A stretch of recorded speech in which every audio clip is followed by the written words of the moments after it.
cook gave us warmed over crab.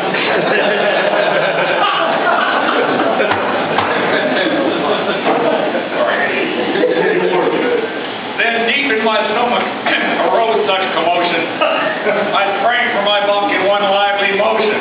Away from the barracks I flew like a flash, paused by the day room and threw up the hash.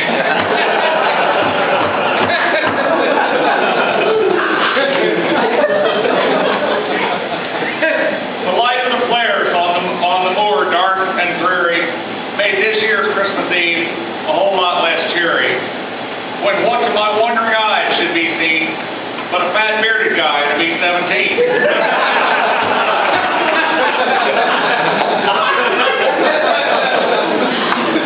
The little old pilot pushed down on the stick, and I knew in a moment it must be St. Nick. With 8 screaming engines, the great bomber came, and he yelled and he cussed and he called them by name. Now Bradley, now Gerhardt, now Coda, and Patton. On Canham, on Monty, on Ike and Mount Madden. Bang over the PX and shake up the works. Now let's buzz the barracks and wake up the jerks. Come over the barracks, old Santa did steer, with a full load of nylons and rubbers and beer.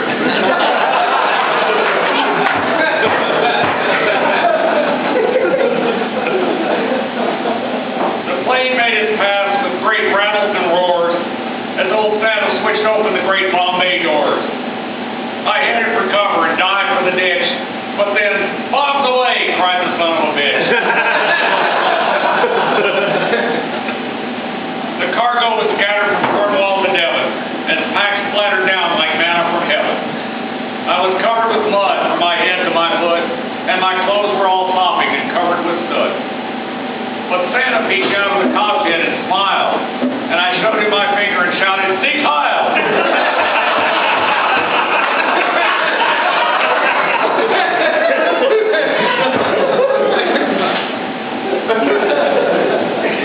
His eyes, how they twinkled, how wicked his grin, as he drained a full bottle of cheap English gin.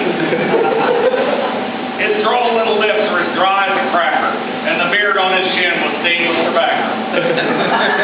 Held tight in his teeth was a great big cigar. That State was all ready to get in the war. He had 6 steel-rimmed glasses and a little flat feet, and he carried a purse, draft board and cheap. He was chubby and plump, nearsighted and deaf, and I knew in a moment he must be 4F. But a couple of 50 rounds over my head soon gave me to know I had plenty of dread. He wasted no time. He went straight to his mission and dropped all his cargo with doubtful precision. And sticking his finger inside of his nose, pulled back on the stick, and the great bomber rose. And away they all flew. He pushed on the throttle and blew his brass whistle, and away they all flew like a cheap guided missile. But I heard him yell back as the plane flew away,